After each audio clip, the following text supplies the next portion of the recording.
Welcome, ladies and gentlemen, to the second lecture in our series on chain stores in the UK.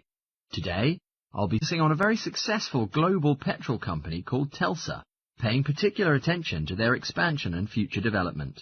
There will be time for questions at the end, so please refrain from interrupting during the talk. When it was founded, the company was a family-run organisation with only one shop, open in a small town in southern England. The family was able to compete with other local companies by offering special discounts for returning customers, which resulted in a massive expansion of their client base. This strategy was so successful that they were able to open petrol stations across the country, subsequently increasing their market share in England. Within a decade, Telsa was running establishments throughout the UK, including Wales and Scotland. By comparing the sales income from all of their stores, they were able to collect data that highlighted which areas were the most profitable stations in the south of Scotland. They discovered that by closing the less useful stations in the south of Scotland, they could increase income from their other more profitable stations. This example demonstrates the importance of continually monitoring and maintaining a clear view of the finances of the company. Once the expertise required to run the company had exceeded the abilities of the family, they needed to hire professional consultants. After assessing the company's financial statements, the consultants advised that Telsa close the head office of the convenience stores in Oxford. They deemed the head office unnecessary and identified it as a financial drain on the company, as the premises were expensive to run and generated no income. To avoid firing any employees, they transferred over 200 staff to other offices and retrained them to carry out their new roles.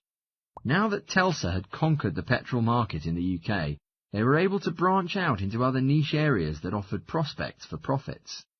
They realized that they could establish a new environmentally friendly brand image by selling fresh food in their convenience stores that had been grown by local farmers.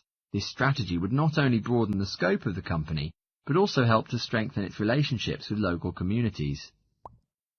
Every year, Telsa holds a meeting in London, where all of the consultants and managers meet to discuss plans for development and improvement. These meetings are essential to the evolution of the company, as feedback is heard from all levels of the organisation, from the sales staff to the CEOs. They did this by assigning every manager the task of holding staff discussions, at which ideas and concerns would be passed on for evaluation at the meeting. Telsa decided to accommodate the individuality of each of their stores, instead of forcing them to conform to one overriding company identity.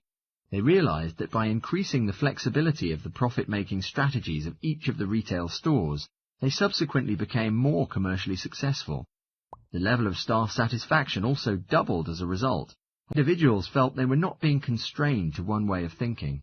To avoid misunderstandings and mistakes, any future changes were introduced in stages to familiarize the staff with the new regulations.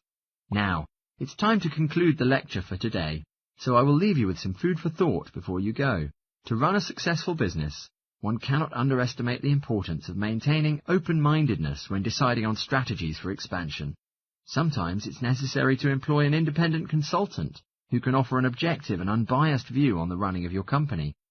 Emotion will only ever cloud your ability to make business-related decisions. Research suitable case studies and look at how department stores, for example, were able to alter their organizational structure while minimizing costs and staff redundancies.